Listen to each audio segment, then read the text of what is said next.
Robbo, a point of a depleted squad at the weekend. How is the health in the camp so far this week?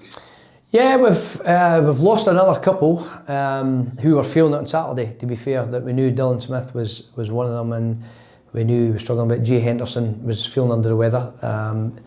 They both have returned today for a very, very light session ahead of training the next couple of days to make sure they're available for the weekend. Scott Fraser, Dean Cornelius back in training, which also helps. Kieran Phillips also is on his second day, so we're hopeful that they'll all be available for Saturday. Alex Jacovitti has done a wee bit with the physios in the gym today, so again we're quite hopeful that we'll maybe have 5 or 6 lads back in the squad, which will give us a boost, because as you saw on Saturday we had 4 senior players and 2 young lads, 2 young strikers who deserved their place on the bench because of the way they've been playing for the 17s. But in the situation we're in right now, we need experience, we need these players back fit, because I thought on Saturday in particular we played with an intensity, drive and commitment that we've not had, and I think the crowd realised that as well, the way they got behind us when we were having spells where St Johnstone got on top, they drove us on, and it's just, you know, coming in yesterday and today, there seems to be a different vibe about the players. There's a real positivity about them. The chat's gone up a bit louder. They're feeling a lot more confident about themselves, and that's exactly what we wanted. Perfect. How are you feeling for Dunfermline away next week? Tough match and venue?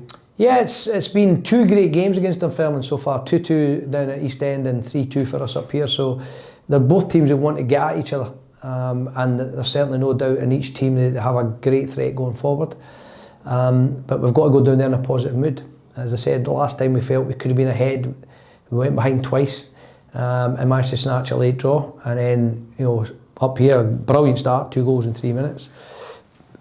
It came back to 2-2. We showed a bit of character to get the winner. So, you know, it's a game that, you know, when you look at both matches, both teams would have been disappointed not to win both games.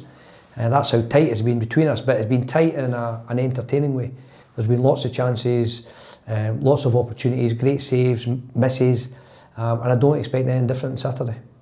Is this an opportunity to start the year in a good form and build a real platform? Yeah, I mean, listen, I think everybody in life in general wants to start the new year positively, and in football you're no different. I think fans and players will look at, if you've had a disappointing start to the season, as we have, then you can put 2025 behind you and make 2026 a positive year. So that happens in every football club, and especially in the position that we find ourselves, that's exactly what we want to do. It's, you know, 2025 is gone.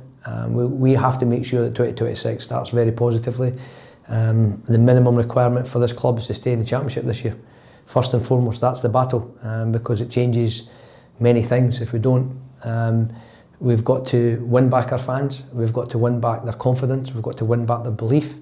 And I think on Saturday that was a small step in that direction, because the fans were superb for us on Saturday. And finally, what was your thoughts on Jack Morrison's debut? Yeah, Jack came up and trained for us for the week and played in a closed door game at Dun United, and you could see his quality. He's got a really good pedigree background, mainly with Crystal Palace, and he's had a couple of loans. So although he's only 21, he's played what we call hairy arse football. He's gone out and played against real men as a youngster. So he's got that all-round thing about him. He's got a really good quality left foot. He's mobile. He can get about the park. He's he's just so calm on the ball, but he knows when to move it fast. He knows when to take the sting out of it. So we felt at the time that, you know, he was desperate to come up here on a deal which is not a great deal of cost to the club, which is again great commitment from Jack, that he wanted the opportunity to come and play. And even though he was signed on the day that Tony left, it didn't dissuade him. He wanted to come to the football club. He enjoyed being with the players, and he's deserved his opportunity. As I said, he came up originally for a week, and he came up for a second week and played in a game, and we were all impressed with him. So he goes into a midfield area where we've got great competition, and he's someone that we feel has got a good future, good age, good pedigree, and we feel an outstanding future in front of him.